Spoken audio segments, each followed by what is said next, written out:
Opinion. Today I'm reviewing the Off-Broadway revival of Ceremonies and Dark Old Men, written by Lonne Elder III, directed by Clinton Turner Davis, and running through May 18th at the theater at St. Clement's at 423 West 46th Street in New York City.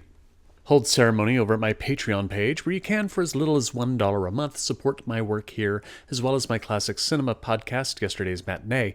Patrons get early access to the latest episode of the podcast, as well as early quick reviews of the shows I review here, as well as the occasional additional goodie. Thank you to my current patrons, especially my Neo and Hamilton tier patrons, and welcome to the new ones. Links to my Patreon and podcast pages will be in the description.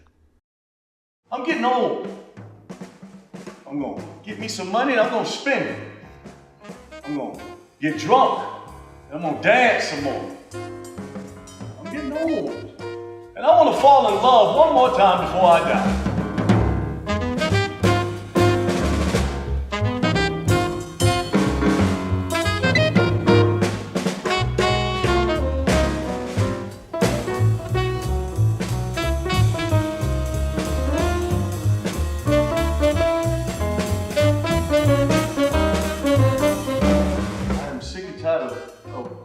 Wasting time and worrying about whether I live naked in the cold or die like an animal.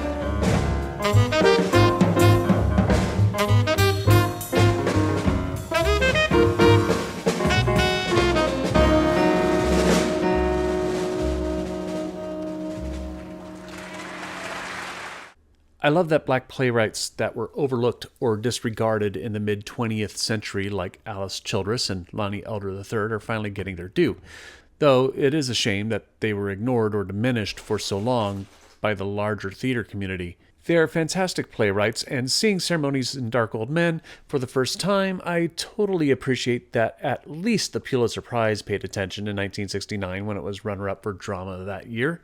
Still, there has never been a Broadway production of this play, and there hasn't been a New York production in 40 years, which is astounding. And I think Elder's work here is just as good as some of the great works by Arthur Miller, Eugene O'Neill, and Tennessee Williams.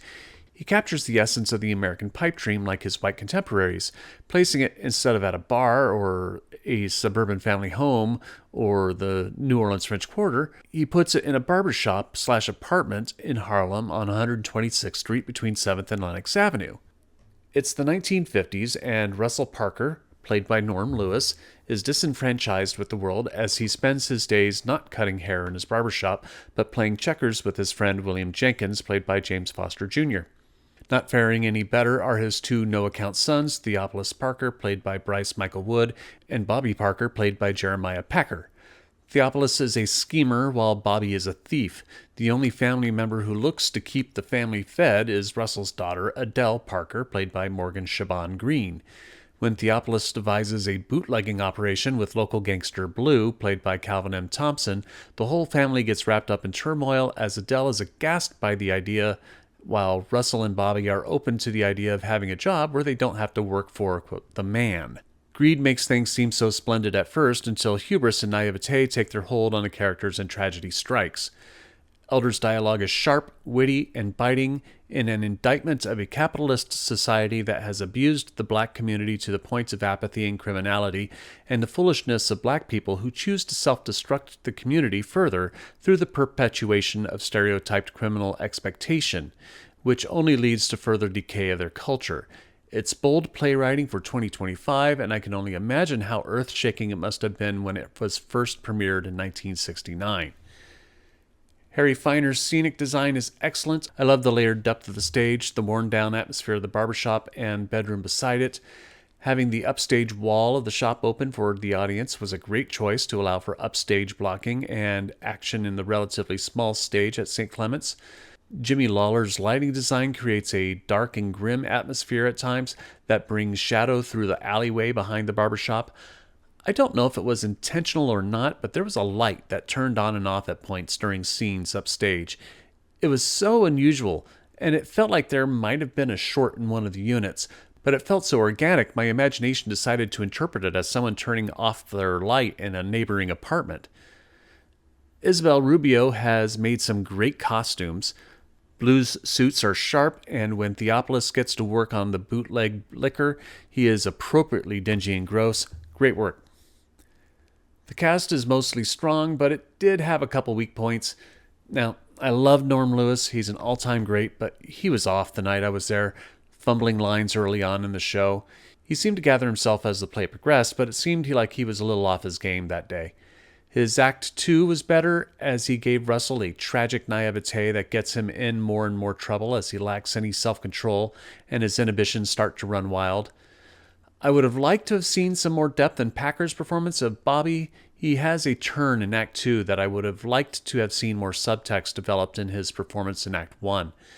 The rest of the cast, though, gives some solid to great performances. If there was a weak spot in the book of Ceremonies and Dark Old Men, it's Blue, who has written a bit too simple villain, but Calvin M. Thompson gives the character so much depth and power and control that it makes up for it. Blue is intimidating and sometimes frightening, and Thompson never goes too over the top or oversimplifies his motivations.